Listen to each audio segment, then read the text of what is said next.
একদিকে লাগাতার আন্দোলনে চাকরি হারা শিক্ষকেরা, অন্যদিকে এবার রাজপথে আন্দোলনে বিক্ষোভে নামলো টেট চাকরি প্রার্থীরা।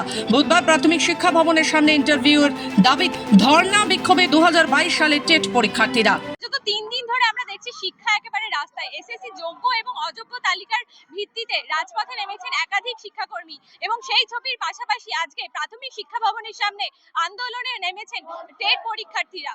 তারা 2022 সালে পরীক্ষা দেয় এবং 50,000 শূন্যপদ থাকলেও তাদেরকে ইন্টারভিউয়ের জন্য কোনো নোটিশ পাঠানো হয়নি। তারা ইন্টারভিউয়ের দাবিতে আন্দোলনে নেমেছেন। প্রাথমিক শিক্ষা ভবনের সামনে তারা আন্দোলনে বসেছেন এবং তাদের দাবি যতক্ষণ না মানা হবে ততক্ষণ পর্যন্ত কিন্তু তারা আন্দোলন চালিয়ে যাবেন বলে জানিয়েছেন। কিছুক্ষণ আগে সভাপতি প্রাথমিক শিক্ষা ভবনের মধ্যে যাওয়ার সময় পুলিশের সাথে ট্রেড পরীক্ষার্থীদের কার্যত হাতাহাতি হয়, সেই ছবি আপনাদের সামনে তুলে ধরছি। প্রাথমিকের শূন্যপদের পূর্ণাঙ্গ স্বচ্ছ তালিকা প্রকাশ ও অবিলম্বে ন্যূনতম 50,000 শূন্যপদে দ্রুত স্বচ্ছ নিয়োগের দাবি জানিয়েছে তারা। পাশাপাশি যতক্ষণ না পর্যন্ত তাদেরকে ইন্টারভিউয়ের নোটিশ পাঠানো হবে ততদিন পর্যন্ত তারা আন্দোলন চালিয়ে যাবেন বলে জানান টেট চাকরি প্রার্থীরা। আমরাও যোগ্য এবং আমাদের হাতে বৈধ ওএমআর আছে, তাই জন্য আমরা রাস্তায় বসে আজকে 2022 সালে টেট পরীক্ষা দিয়ে 2023-এ টেট পাস করার পর থেকে 2025 সালে এসে আজকেও এখনো আমাদেরকে রাস্তায় বসে থাকতে হবে কেন? যেখানে আমরা যোগ্যতার সাথে টেট পাস করেছি, হাতে ওএমআর রয়েছে, পর্ষদ এখনো নিয়োগ দিতে ব্যর্থ। আর কতদিন সময় নেবে? পর্ষদ সভাপতি বলেছিলেন 50,000 শূন্য পদে উনি নিয়োগ বিজ্ঞপ্তি জারি করবেন আমাদের জন্য। উনি গ্রিন সিগন্যালের অপেক্ষা করছে। আমরা বলছি কোন জাদু বলে এই গ্রিন সিগন্যালটা আটকে রয়েছে?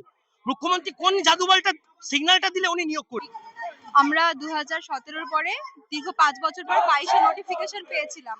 22-এ আমরা পাশ করার পরে আজকে দীর্ঘ 3 বছর হয়ে গেল আমাদের ইন্টারভিউর নোটিশ নেই।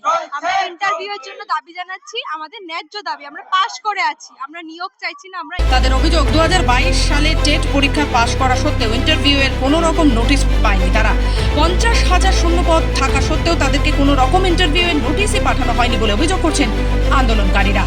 আমাদের দাবি, আমরা 2022 সালে টেট পাস করেছি, 22 সালে পরীক্ষাটা হয়েছে, তারপর রেজাল্ট বেরিয়েছে।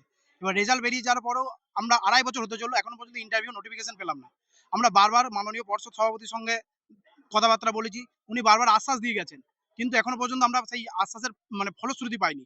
উনি বারবার বলেছেন, যখন আমাদের রেজাল্টটা হয় তখন বলেছেন যে বছরে 2বার নিয়োগ হবে, কিন্তু একবারও নিয়োগের নোটিফিকেশন আমরা পেলাম না। প্রাথমিক শিক্ষা ভবনের সভাপতি ভবনে যাওয়ার সময় আন্দোলনকারীদের সাথে পুলিশের ধস্তাধস্তি হয়। এই বেকার ছেলেদের উপরে, বেকার ছেলে মেয়ের উপরে ইনি একজন আমাদের মহিলা নেত্রী, তাকে গায়ে ধাক্কা দিচ্ছে। আমাদের মহিলা একজন ক্যান্ডিডেট, সে এখানে রয়েছে, একজন পুরুষ পুলিশ হয়ে তাকে গায়ে ধাক্কা দিচ্ছে, তাকে মারছে। মহিলা ক্যান্ডিডেট নেই, এদের মহিলা পুলিশ নেই। দেয় কি করে?